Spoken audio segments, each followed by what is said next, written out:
In case you were wondering, yes, that is the Mikimoto crown right behind me.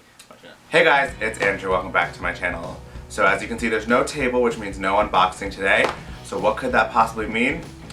That's right, it's another pageant video. So in case you didn't know, the 2018 Miss Universe pageant will be airing live on Fox on December 16th at 7 p.m. So last year, I got a little bit of slack because I said in my review video that I called South Africa as the winner beforehand, but I didn't have any proof. So this year I decided it'd be fun to do kind of like an early favorites. We're a little less than a month away from the pageant, so I'm gonna break it down based off of my top 15 picks, some wild card options. Now this is all strictly based just on the picture, so it's a little bit subjective, so please forgive me because of that, but I haven't seen the preliminary shows yet or seen really much of how these girls perform just based off of what's been on in the news or anything. So it's really based on the pictures and who really stood out to me.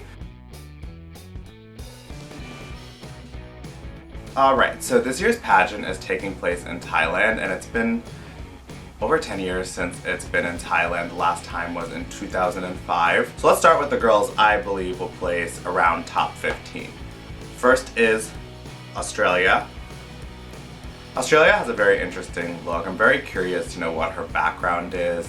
She has freckles, beautiful face, blonde hair. Looks like there's maybe some Asian in her, maybe some African, I really don't know, but I can see her doing well in this pageant. Next up is Denmark, and I've seen a lot of people on Instagram talking about Denmark.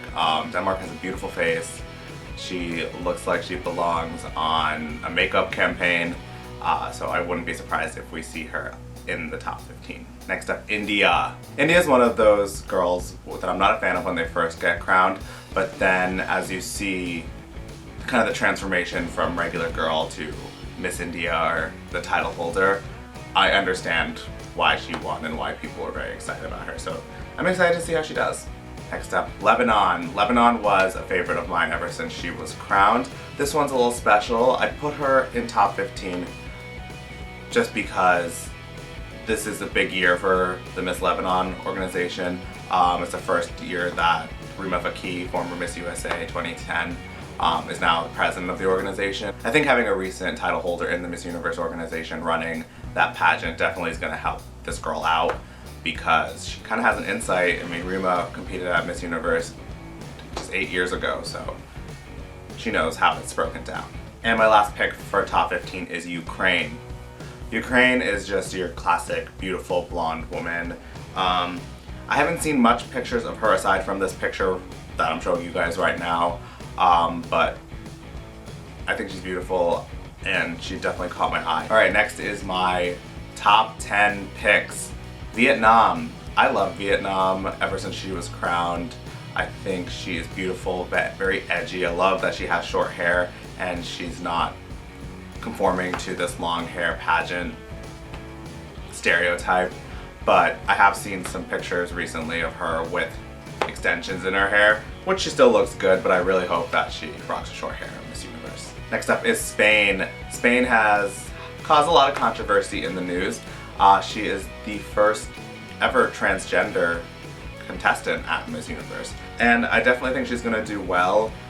There's gonna be a little bit of controversy around her in the pageant too, because I definitely think she's gonna place within the girls, and I know people are gonna say that she's placing just because of her story, but I don't think that's the case. I think if you never knew anything about her prior to the pageant, you would think she's a beautiful girl, and I think that she could do well. Next up, Thailand. Thailand is another one of those girls like India where I was not a fan when she was crowned, but the more and more I look at her, I think she looks like Rio Mori, Miss Universe 2007. Then we have Mexico. Mexico hasn't had placement, I think, since I don't remember, but they had Miss Universe back in 2010, and this is the first Miss Mexico since then that I think has a shot. And the last spot in the top 10 is Miss USA. I like Miss USA a lot. I think she's beautiful, classic blonde hair girl. She does have a bit of an edge to her. So before I get to my top 5, I want to talk about some wild cards that I think definitely have an opportunity to place. I couldn't personally place them myself, but I think that they're worth mentioning. So first is Ireland. Ireland is beautiful. She has a very high fashion look. I think she looks a lot like Jessica Stam, the supermodel, if you guys ever follow supermodels. She, like I said again, there's been a few. I wasn't a fan of when she first was crowned, but there's just been such an evolution from that crowning to now. And social media really seems to like her. The world's opinion is important because they want the public to like the girl that's going to be representing the whole organization for the full year. Next is Paraguay. And Paraguay, I don't think I even heard of when she was crowned. This is the first picture I saw of her, and I think she has such an inviting, warming smile. And just by getting all of that from that one photo, you know, who knows how she is in person. I wouldn't be surprised if I see her up there because that's like a 1,000,000-watt smile she has. Albania. Albania has cheekbones that can cut glass. I know that's definitely probably contours, but she's pretty. And Albania, I think, is very hit or miss a lot with this pageant. I think they definitely hit a home run with this girl, and I wouldn't be surprised seeing her. Malta. Malta, I think, is new to the Miss Universe organization. I don't know if it was last year or 2 years ago that they started including Malta in the pageant, but she's very beautiful. This picture I don't think does her the best justice. That's why I didn't include her in the main group. But I've seen plenty of pictures of her crowning moment. Pictures like that was a star. You know, the way she was swinging the train of her dress, like she knew it was gonna happen. And finally, my last wild card pick is Hungary. Hungary, I think, looks almost identical to the current Miss Universe, Demi Lee.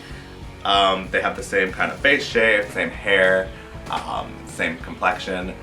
She's beautiful. Again, this is the first photo I saw of her, so this is all I'm going off of, but I mean, if she looks at the current Miss Universe, I wouldn't be surprised to see her placing.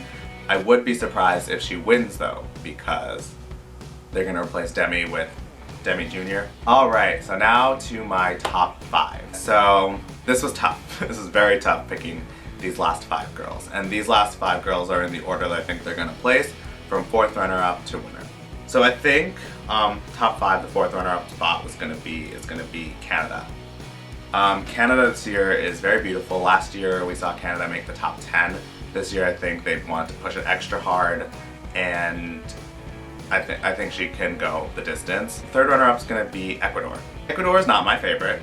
I think she's beautiful, but she's mainly placed here because a lot of pageant experts that influence me think she's going to do very well, and then I can see where they're coming from.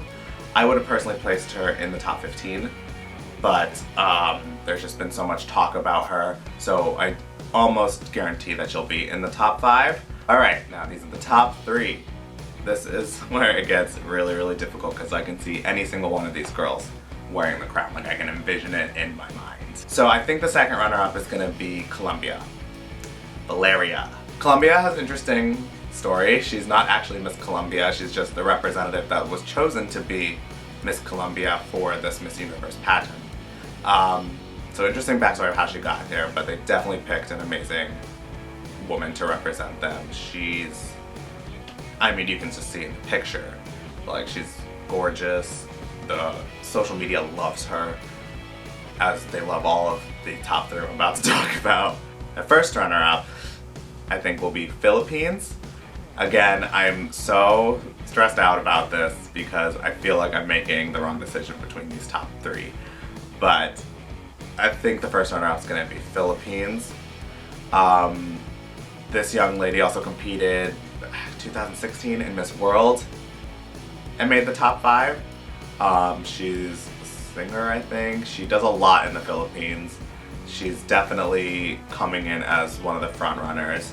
And again, I think the crown can be placed on her head. And finally, the woman I think, as of now, that's going to win is South Africa.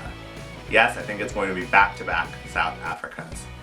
When Tamron was first crowned, I didn't think that she was going to be able to repeat Demi's victory. But after watching her grow through this time, through the last couple months, and seeing the incredible photos, the incredible work, seeing her speak, I think this could be IMG's first back-to-back victory. She's working hard, she wants to keep the crown in South Africa, and I would not be upset if it stays there. So those are my first impression predictions. I will make another prediction video closer to the pageant after the preliminaries happen. That way I can see how the girls performed in their preliminaries and I can make a more educated guess. But anyways, that's it for this video. If you guys enjoyed it, please give it a big thumbs up. Leave me a comment down below. Tell me who your favorites are. Tell me where you think I was wrong, where I might be right. I want to hear it. Let's get into a friendly debate about who we think is going to take home the crown this year. Please hit subscribe button if you guys are interested in seeing more of these videos or my other videos as well. And yeah, that's it for this video, and I will see you guys soon. Bye!